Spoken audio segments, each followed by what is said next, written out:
Hey guys, we're back with the house in Fata Morgana. When we last left off, it's been a week. Forget exactly what happened. You know, Mell and Nellie, white-haired girl shenanigans. Yeah. I never noticed this hand on the front page before. I don't know how. And there's hair coming from here. White hair. Which, I'd say is pretty important. You know, because white-haired girl. Us. Well, I'm saying us, but I mean, you get what I mean. Yeah, we can't click extras. So, was the last one when they're like redecorating her room and stuff, or was there one after that? Hold on, let me scoot up. There. Well, If I'm forgetting anything, I'll remember it like immediately, pretty much.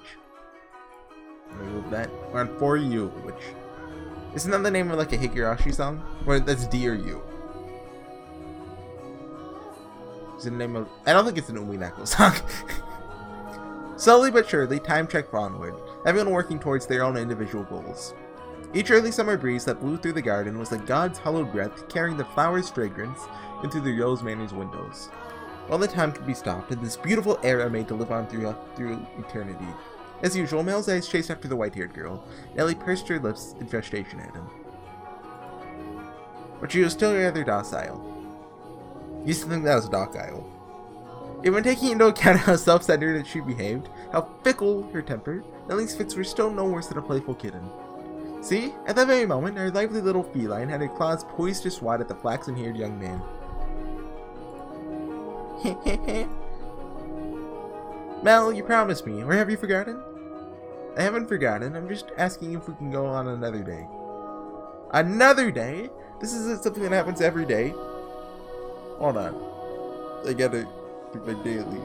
What? My AP run? It's full? Okay, hold on, I'm gonna have to play Grand Order while... oh, you know, usual day.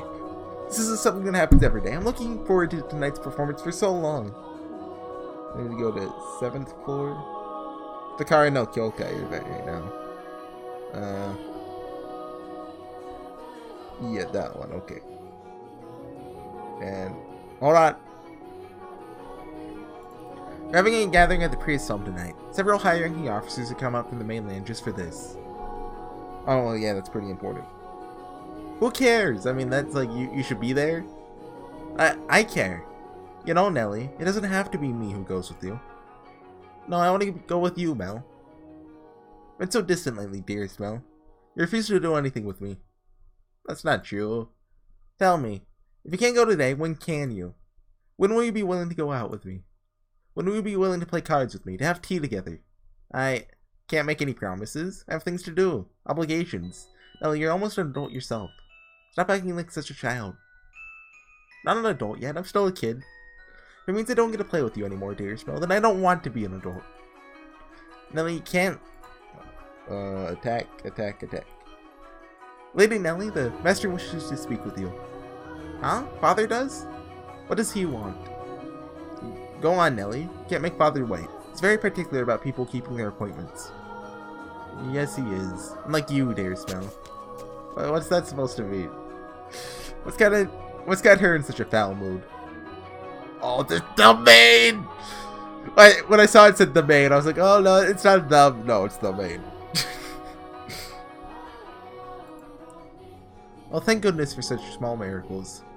Nellie just won't seem to take me at my word lately. You mustn't be so harsh on her. She's your one and only darling little sister. You're right, but still, she's taken it a bit too far lately. As of late. What? A bit too far of late. Can you just say of late? Is it not as of late? I don't know. Oh, not so sure. She does not seem to be behaving any differently to me. Huh. Am I the one acting differently then? Well, enough about that. Can I ask you a favor? Me? What can I do for you? I was thinking. Physically, Mel is undeniably a young man, but that smirk that crossed his lips as he schemed gave his face that sweet look of a little boy. Perhaps there's simply another part of his charm, and it was not the age disparity, but his character that made his smile so heartwarming. What did he ask of me? Should find that soon enough. I think I predicted the door 1 would end this episode. I don't see that happening. I do, like, I could say a climax coming up, but I'm predicting 3 more episodes of door 1. That's my guess. That's my guess. It's gonna be right this time. It's cloudy. Thank goodness for that too. Though it would be better if it were even darker out. Oh, right, because the whole can't go outside sunlight. I believe the textile shop was around here. Ah. Hey there. Need it. I sneezed. Hey there! Lord Mell, huh? Fancy meeting you here? Yeah, what a surprise. So, what do you say we take this chance and go for a little walk? Since we're sensitive to the sunlight, we can keep our eyes out for shadowy areas as we go. If you feel unwell, just let me know. I was sent out to run an errand. Don't worry about that. Come on, follow me.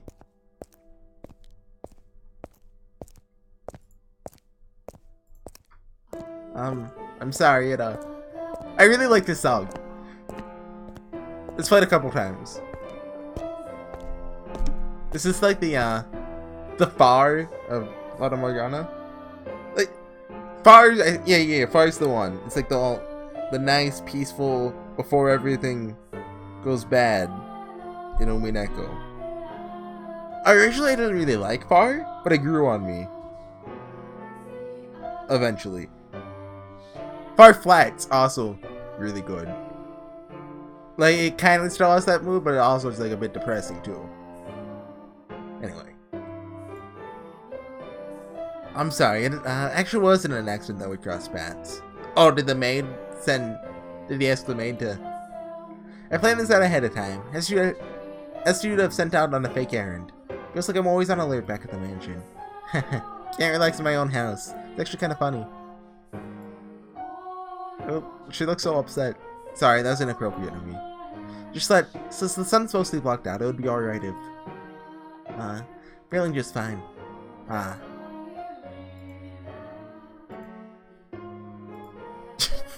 Of course I get her out of the house and I can't even think of anything to say. Hey, yes? Hold on. I'm almost done with this. What, I think you call them nodes? Just kill Marie and then there's one ghost left. Okay. Have you settled into life at the mansion? I have. Everyone has been such a big help. That's good to hear. Indeed. So, where do you live? Yes. Nellie told me she had you to help redecorate her room sometime back. Ah yes, that was shortly after I arrived. What of it? How much of a time skip was there?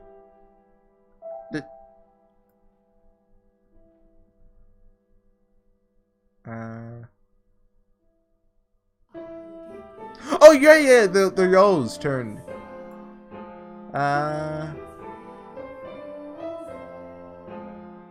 So it's still summer? Well, wait, was it summer before? I don't know. On that day, Nellie told me that you don't. I don't? Never mind, sorry, it's not important. I remember that. It is important, but I can't just ask how she feels about me. That would make it sound like I make it sound like I do, don't I? Lord Mell? Oh, sorry. That's something on my mind. Looks like it might rain again today. The weather usually gets better as summer approaches. Not worse like it has been. It won't be a heavy storm, though. Is this foreshadowing? No? The wind is too gentle. You can tell from that? Vaguely, but yes. Ha, that's impressive. I often leave the house unprepared, only to find myself sloshing back in the rain.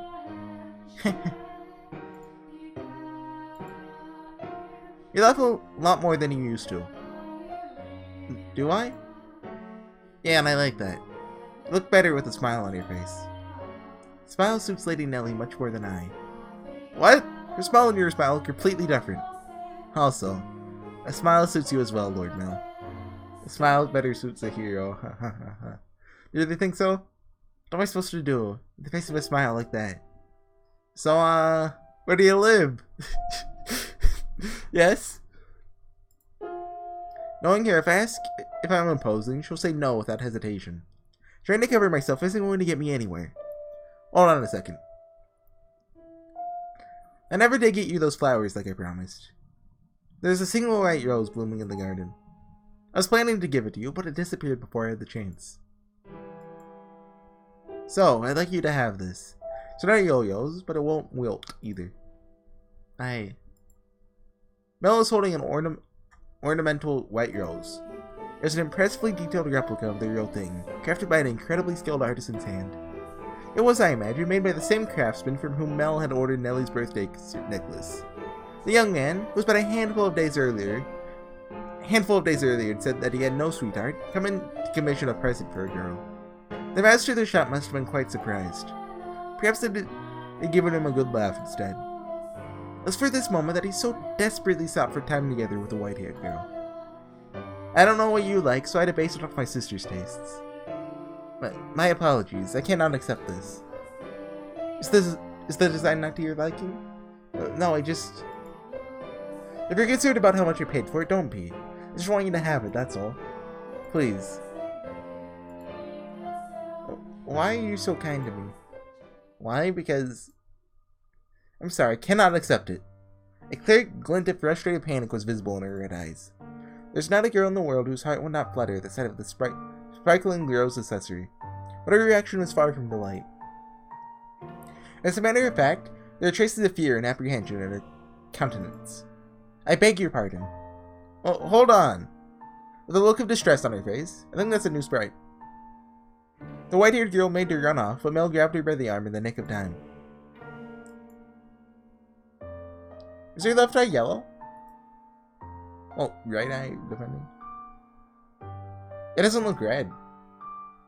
I mean, I guess her eyes aren't really like a bright red, they're like a more realistic red, I guess. Well, there must be at least one person in the world with red eyes, or just some, like, right? I mean, there at least one. So, I mean, anyway, at least tell me why.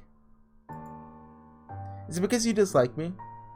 I never said something's wrong with me. From the day you arrived at the mansion, it's like I haven't been myself. It's strangely a flutter ever since then.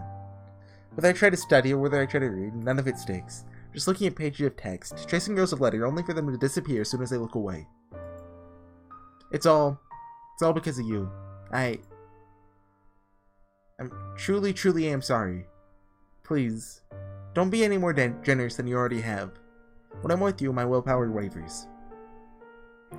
What do you mean by that? So sorry. Oh, that's definitely a new one. Wait!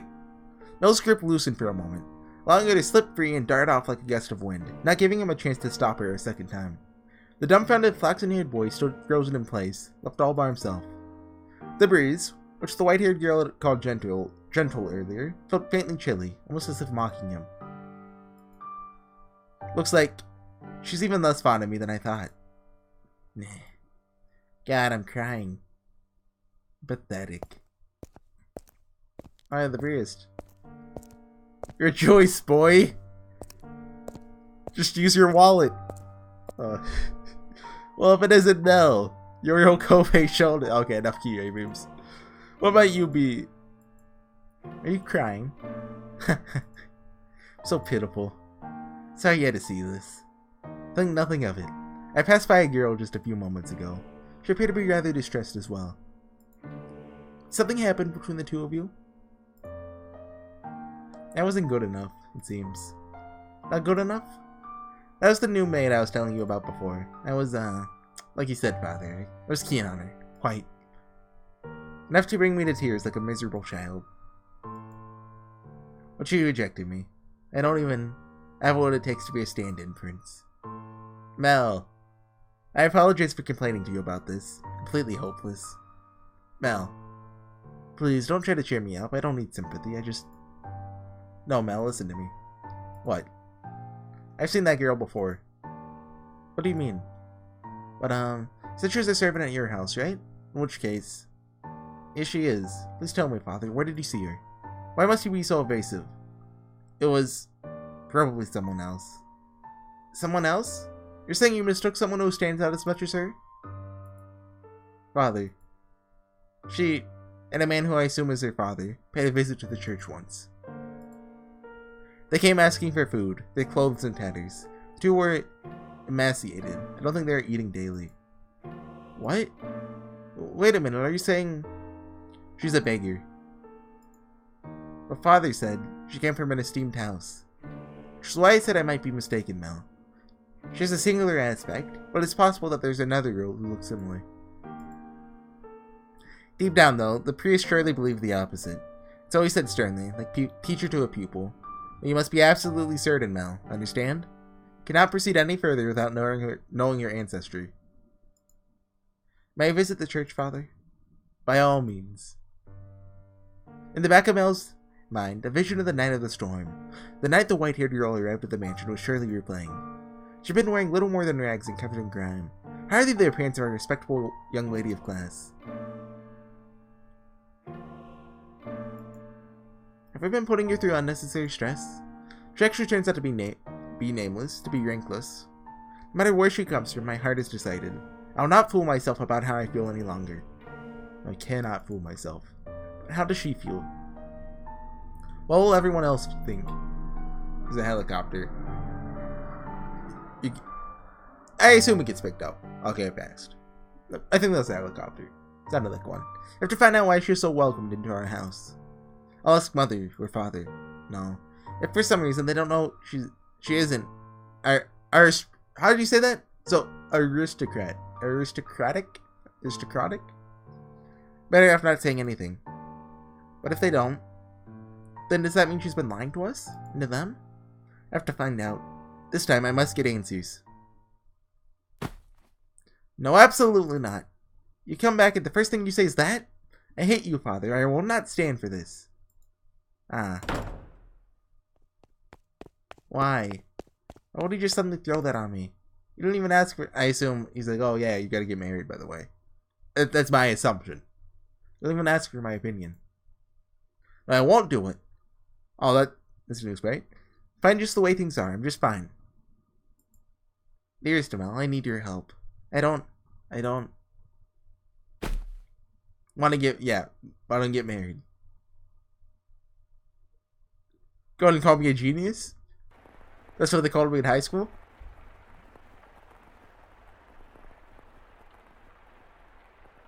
What's the new chapter name? The Presence. Oh, that sounds sinister. This may be sudden, but I must confess that I made a grave mistake. My transgression is that I was unable to completely predict where this path we were traveling led. My hands are full dealing with my immediate day-to-day tasks. Is this the main narrating? So I could do not but pray there is happiness waiting in the future. Happiness for everyone who lived within the Hero's Manor. But I am but a mere maid. There are limits to what I am allowed to do. And furthermore, it is not my place to offer her my hand. Roads, such as the one we are following, have a way of diverging with little warning. And if you do not turn the wheel exactly right as those sudden forks, you may end up somewhere horribly off course. I was well aware of that fact, which is why I thought that what I did was for the best. It's happening again. Make sure the door is closed. I can sense someone standing there. Someone watching me. Footsteps. They're looking down at me. I want to open my eyes, but I can't do it. Curses. You're just gonna leave without doing anything again, aren't you? Then hurry up and get out of here. Free me from this torture. No, tonight they're on my bed, looking down on me. My neck! Oh, can't speak, I can't move. These cold fingers, that soft breath. What? Why? I can move my body, but that's not important right now.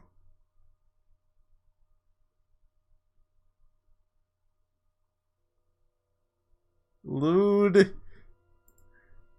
Smell of roses. The scent of a world far removed from ours. He made to gasp at the sight before him, only to realize he could not. The pressure of her cold fingertips wrapped around his throat robbed him almost entirely of the ability to breathe. Why? You suddenly mouthed the word. For that moment, at least, your melancholic ruby eyes were focused wholly on the flaxen-haired young man. In them glowed a faint flicker of willpower, continuously burning agitation that roused her to action. I told you to stop being so kind to me. Why? It will all be over soon. Please don't make any noise. Why? To put an end to this family? You're my only... Why? Are you shaking? What? Upon hearing Mell's words, the strength drained from her slender fingers. He had not been questioning why she would do such a thing. There was, of course, a trace of bewilderment visible in his eyes. But he did not shout, nor did he tremble in fear. He instead expressed concern for the young woman who looked like a cornered rabbit. I'm not shaking. You are. I can see it. As he slowly regained his breath, Mell's voice too grew clearer. Conversely, the red-eyed girl, went from calling her white-haired girl to red-eyed girl. Well, it's not capitalized, so that's probably just, maybe a one-time thing. You're progressively more faint and raspy. You're not doing this because you genuinely want to. There's some other reason. This is what I desire. Have you been to my room before? You have. I'm sorry. Oh, I'll be danged. Pardon my French. Tell me, why are you shaking? You're not putting any pressure on my neck. Why haven't you run? Because I cannot fathom why you would do this, so I'm not afraid. Do you hate me so deeply you want me dead? Do you despise me to the point you would be willing to take my life with your own hands? No, I don't. See, like I said, there's another reason. If it isn't because you detest me, then tell me, why is it? I'm sorry, I'll leave your room now. Do my best not to bother you any further, so please forget anything ever happened. You think I'm just gonna say okay and let you go? Why can't you tell me the reason? I'm sorry. Alright then, I'll try and guess. What? It has something to do with your lineage. You're troubled by it somehow, am I right? I thought so. How do you know about that? The priest of the church told me he'd seen you before. He also told me a little about your origin. Well, that's all I know. The only difference between us is social rank. I don't know what would cause you to do this. Please, tell me who you really are. Tell me why you came to the mansion. My father allowed you to be a maid. I haven't said anything to Mother or Father. You're hiding the truth from them. They still don't know. But I want to. I won't get mad at you or have you punished. I'll even swear to God if you'd like. I want to be the prince who whisks you away, and Nellie's at the door. I want to be like the prince who rescued the girl from the dark mansion and showed her the world. No, I'm not that dependable, but I want to help you. Why do you show me such compassion? I remember that story now. Okay. Why do you treat me like this? I have my hand around your neck. Why? I thought it would be obvious. Why have I not expressed myself well enough? I love you. See you in chemistry. Slam door. That's a good one, right? Original, right? Every time you push away, it crushes me. I didn't even know my heart could feel such distress. If you dislike me and don't want me to be with me, well then, I'll just have to live with that. As much as it may hurt. But if you have some other reason, some weight on your shoulders that you can't share with anyone else, tell me. I want to help you. There are other options. Things we can do about your... No, that's not it. Huh? I've tried to hate you so many times. So yes, there's more to it than just social status. But I can't do it. I couldn't make myself do it. What do you mean? I had so many chances, but I couldn't do anything. She spoke in a stifled voice, as if every word had to fight to escape her lips. She appeared so fragile, so precarious looking down on him, that it seemed as though, if a gust of wind were to whisk through the room, it would blow her away completely. Her pale fingers were trembling, like she had tried to squeeze them again and failed. However, her hand did not pull away from his still slender neck. Her hand is so cold. He did not challenge her, but simply kept his eyes fixed on hers, as if carefully watching to see what she would do next. I'll say it as many times as I must. I love you. And I wouldn't be able to accept losing you without knowing anything. So please, tell me the reason. I'll see to it that you're taken care of. Those are words of a man of means, Lord Mell. Someone blessed enough to have pity for others. You're a foolish young man. You know nothing. But the greatest fool of all is myself. If you agree to punish me, I will talk. Tell me. Her long white hair and his soft flaxen hair touched, For just the briefest of moments, it appeared in the darkness as though they had fused together. The white-haired girl, having finally gathered the courage, began to slowly tell her tale. On the night of the storm, I paid a visit to Rose Manor, this mansion. My father and I were always on the move, traveling across the land by foot, so it was only recently we had heard rumors of Rose Manor. There are several reasons why we couldn't stay in one place. First, it's my unusual appearance. People often find the color of my skin or eyes disconcerting. So after living in one place for so long, unsettling rumors would begin to spread, forcing us to leave. Another reason was my father's line of work. He painted pictures for a living, so he had trouble finding a patron, so he had to work day to day. When he is no longer able to find work in a city, we would move. We were birds that migrated without a flock. When we arrived at this town, my father was exhausted and weak. That is when we learned of Rose Manor, the family who dwelled within it. Rhodes is the name my father could never forget. He was, long ago, a painter in service to the Rhodes family. Hold on. Your father was an artist here? Yes. It was before I was born, so you probably don't remember Lord Mell. So, you knew about us before you came here. For as long as I could remember, I've known the name Rhodes. My father was chased from your house, just because they didn't like something he painted. Having failed the Rhodes family, no one else could become his patron. Just as a good reputation spreads, so too does a bad one. Branded once as a failure, no one will take you on ever again. You nobles throw your parties and spread your gossip about this painter or that sculptor. The rose you try to give me is an example of that. It was certainly crafted with skill, but the jeweler is only known because some aristocrats spoke highly of him. My father's paintings were no less skillful. His was a talent that could not be easily imitated, but no one was willing to separate that art from the artist.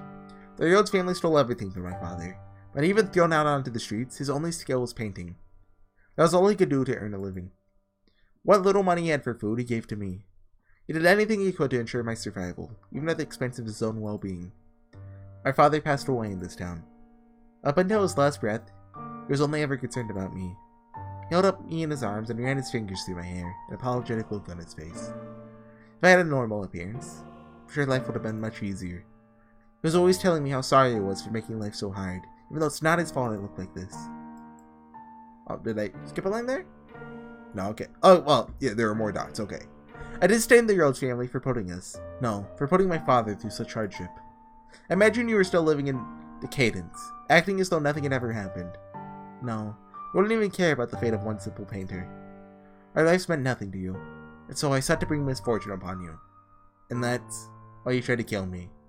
In truth, I'd wanted to take the master's life, but your father spent so much time outside the mansion. And so, you're right. If they lost me, it would put my family in a very difficult position. That is the whole of my tale. You now know about my father, and how I feel about you.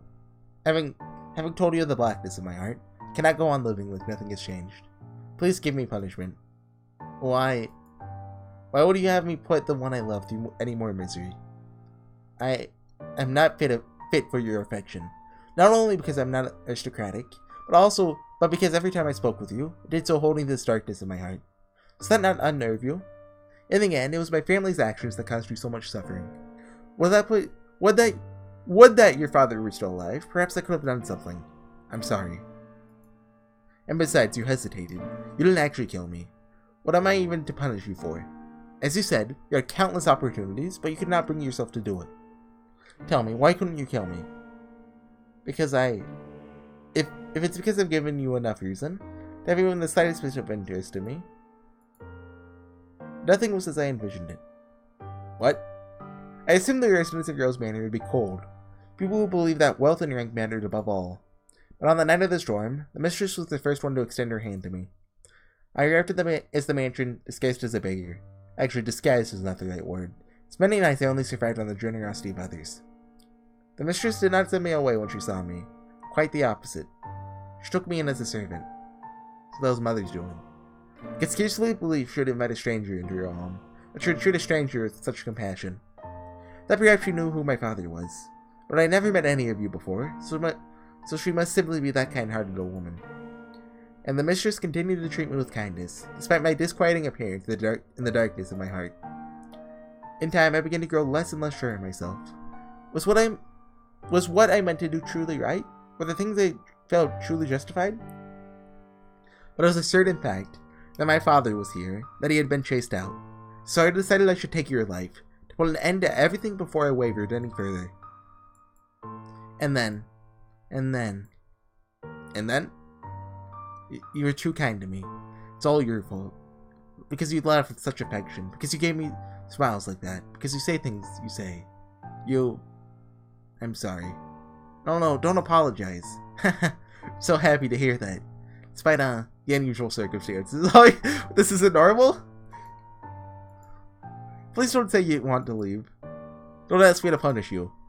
I couldn't do anything for your father, but at least allow me to do something for the daughter you cared for so dearly. You're far too kind-hearted. I'll be happier with you around. You can become a real aristocrat. Huh? There are families that would be willing to adopt you. Especially knowing that it would bring them ties to the Rhodes family in the near future. Are you saying, as long as you're okay with that, of course. I don't understand how I could possibly say that. I have my hand around your neck even as we speak. Seems reasonable enough to me. I'm desperately looking for some way to not have to lose you. But I couldn't. I don't even know any etiquette or social customs. How could I? You can learn all that. You're pretty and naturally graceful. You'll do just fine. This is not going to end well at all. I know this is a tragedy. This isn't going to end well at all. You're such an aristocrat, Lord Mell. What? The way you can come up with compliments so easily. Only for you. Nellie says my poetry has as much charm as a dissertation. Oh. I mean, dissertation. Dissertation. Okay. I don't understand theater. Puts me to sleep. You laughed. Thank goodness. Keep smiling. You don't have to stop. A smile on your face is a smile on mine. But also, like, if you could take your hand off my neck, that'd be sweet. No matter how deep the darkness has taken in your heart, it can always be removed. I believe people are capable of forging their own futures. What do you say we go to the theater sometime? Promise I won't sleep through it. At the private theater, we can get seats at the far end of the second floor so we don't have to stand. There'd be pretty lavish seats. It'll give you a chance to experience the noble life. But, please don't be shy. I can have clothes prepared for you. I'll ask one of the maids who can keep a secret. Say, the one with the black hair. She kinda scares me, though. I don't know what I'm supposed to say. How could you show such compassion for me? I try to inflict harm upon you. Am I allowed to feel such joy? For every day you suffered, a day of happiness. That's how it has to be. So stand by my side. He softly whispered the girl's name. Wait, he knows her name? What's her name? For several long moments, her lips trembled in trepidation. One at a time, she squeezed them together and made a smile. He wrapped his arms around her unbelievably slender, frail frame, holding her tight in an affectionate embrace. Mell approached me the next day, explained to me the course of events, then asked me to dress her up more beautifully than any other noble girl had ever been. She was already a very pretty girl, so even without much effort on my part, simply putting her in a dress, she radiated beauty. I was quite partial to her smile, so I agreed to help, thinking that if it would lead to their happiness, I could not ask for anything more. I never anticipated what would happen next, though. Perhaps my hopes were unreasonable after all. That's a good place to call it, I think. What's the name of the next chapter? Hey, why is the logo Unlimited Blade Works? The next one is... a slow-killing poison. That's not ominous. Why can't they just have a happy ending? I have a feeling I'm not prepared at all for the other 3 doors. I looked at the Steam store page. There's 4 doors. Or there could be more, but as far as I know, there's 3. 4! And there's one 1603, I think. One in the 1700s, I think one in 1800s, and one in the 1000s. This is a new song, I think. Anyways, I'll see you guys next time with some more of that house in Fata Morgana. I don't know how this is gonna go. So, something's gonna, you know, Nellie's gonna be like, oh, wow, marriage. And Nell's gonna be like, wait, I get, it's Mell and Nellie. Or Mell and Nellie. It's Mell. Mell. Look, M and N are basically the same letter.